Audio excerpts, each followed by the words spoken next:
नाज़रीन, यकीनन आपने सुना होगा कि 2023 में मुआहिदा लोज़ान खत्म हो जाएगा और तुर्की पर लगाई गई 100 साला पाबंदियां खत्म हो जाएंगी। और ये भी उम्मीद जाहिर की जा रही है कि तुर्की में दोबारा निज़ाम खिलाफत उस्मानिया को बहाल किया जाएगा। मगर क्या आप जानते हैं कि दर हकीकत मुआहिदा लोज़ान है क्या? क्या वाकई मुआहिदा लोज़ान के तहत तुर्की पर कोई पाबंदी आयद की गई थी या नहीं? मुआहिदा लोज़ान किसने किया और कब और क्यों किया, इस हवाले से तमाम तर तफसीलात आज की इस मुख्तसर वीडियो में आपके सामने पेश की जाएंगी। मगर वीडियो में आगे बढ़ने से पहले अगर आप हमारे चैनल पर नए हैं तो बराए मेहरबानी हमारे चैनल info@adil को सब्सक्राइब करें, जहां आपको बिलखुसूस इस्लामिक हिस्ट्री और बिलउमूम दुनिया भर की मुनफरिद मालूमात मिलती रहेंगी। नाज़रीन, मुआहिदा लोज़ान 24 जुलाई सन 1923 को स्विट्जरलैंड के शहर लोज़ान में पहली जंग अजीम के इत्तेहादियों और तुर्की के दरमियान तय पाया। क्योंकि ये मुआहिदा लोज़ान के मकाम पर तय पाया, इसी मुनासबत से इसे मुआहिदा लोज़ान कहते हैं। जैसा कि माजी में मुआहिदों और जंगों के नाम उनके मकामात से मंसूब थे। मिसाल के तौर पर जंग बदर के मकाम पर लड़ी गई और सुलह हुदैबिया के मकाम पर तय पाया। नाज़रीन, आपको ये जानकर हैरत होगी कि मुआहिदा लोज़ान वो मुआहिदा है जिसके तहत पहली दफा जमहूरिया तुर्की को आलमी सतह पर बतौर आजाद रियासत तस्लीम किया गया। बुनियादी तौर पर यह मुआहिदा तुर्की और फ्रांस के दरमियान हुआ, मगर एक फरीक तुर्की और दूसरी तरफ सल्तनत बरतानिया, जिसे ब्रिटिश एम्पायर कहा जाता था, फ्रांस, इटली, जापान, यूनान और रोमानिया शामिल थे।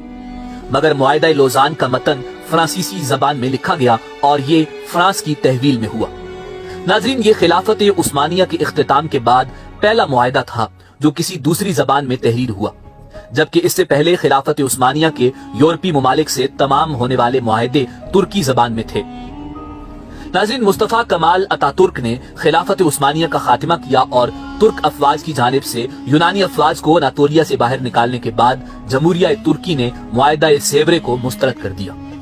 20 अक्टूबर सन 1922 को अमन कॉन्फ्रेंस का दोबारा आगाज हुआ और तवील बहसो मुबाहिसे के बाद एक मरतबा फिर 4 फरवरी 2023 को तुर्की की मुखालिफत के बायस मुतासर हुई।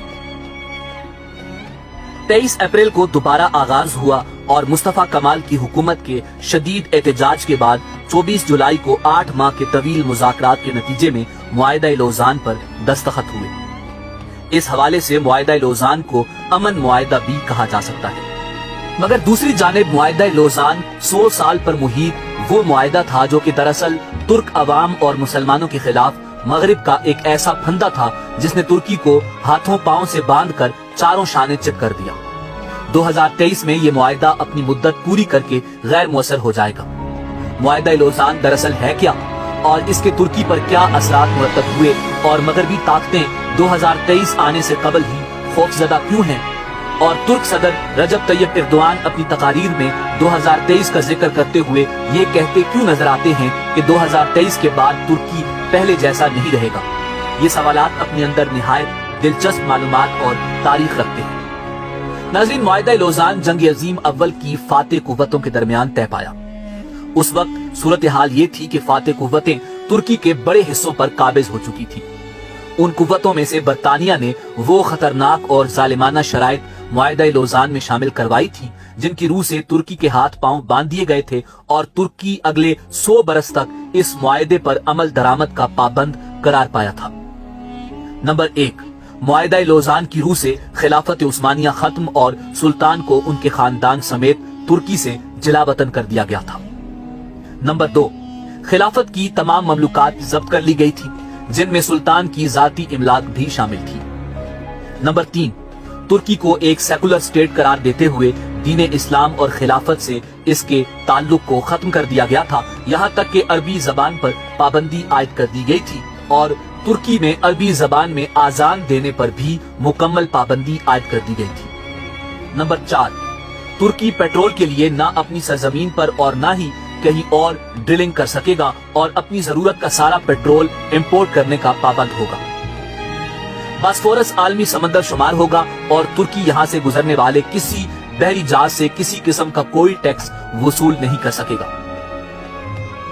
नाज़रीन, वाज़ेह रहे कि बास्फोरस की समंदरी खाड़ी बहरे अस्वद, बहरे मरमरा और बहरे मुतवस्सत का लिंक है और इसकी अहमियत